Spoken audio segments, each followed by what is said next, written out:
England in 1819 by Percy Bysshe Shelley. The romantic poet Percy Shelley was, by the standards of his day and maybe even ours, a radical. He was expelled from Oxford University for promoting atheism, was a supporter of the French Revolution and its republican ideals, a believer in free love, and a vegetarian. Such positions, except probably his vegetarianism, put Shelley at odds with those in power and marked him out as a figure who needed close supervision by the authorities.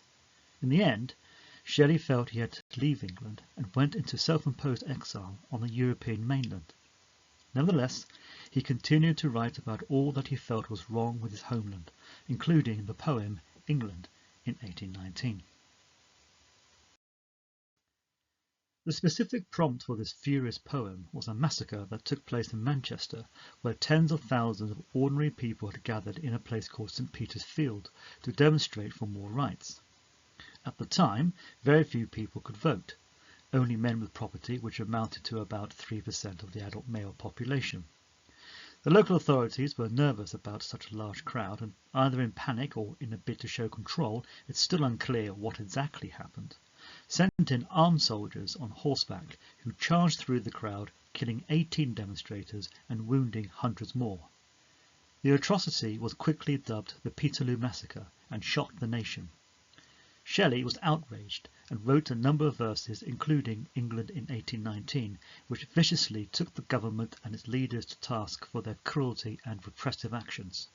Indeed, Shelley's writings were so radical that they weren't published until years after his death. From the very first line, Shelley unequivocally expresses his anger and doesn't let up until the final couplet. He begins by directly attacking George III, who was in his then record-breaking 59th year as king. However, for the previous 10 years he was mentally unwell and was king only in name. Not that this stirs any sympathy from Shelley, who makes it unambiguously clear exactly what he thinks of George. Due to George's illness, his son, Prince George, was the effective ruler as Prince Regent. If anything, he was even less well-liked than his father, and in the second and third lines Shelley reflects the contempt in which Prince George was widely held. From there, Shelley shifts his focus to all those in power, accusing them of a lack of compassion and empathy with the wider population. He compares them to leeches, draining the country and getting rich with money and power to the harm of the ordinary people.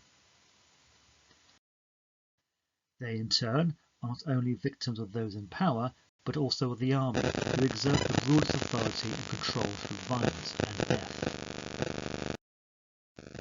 The people are also metaphorically killed by oppressive laws, whilst the church, which should offer comfort and hope, is instead Christless, godless, and part of the problem.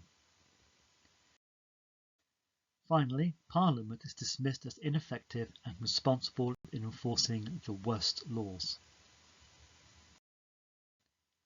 All these institutions of the establishment, royalty, Parliament, the law, the military and the church, are linked to death by the metaphor of graves. Shelley therefore powerfully argues that no hope for the future can be found in them. However, the poem doesn't end on an entirely hopeless note. The final couplet raises the prospect of a spirit which will rise in response to the terrible injustices being dished out to English men and women. Implicitly, this is the spirit of the people who will rebel and bring real change to England through revolution, as the Americans and French did a generation earlier. If there is hope, it doesn't lie in the powerful and the rulers, it rests with the people. Shelley has written this poem as a sonnet, which at first appears to be an unusual choice, as sonnets are usually linked with love, particularly unreturned love. However, in a way, this is a love poem, albeit love of country. For all of its faults, Shelley is not angry with England, but the people running it. He would argue that he is patriotic because he wants something better for his country of birth and hopes that England will return his love by changing.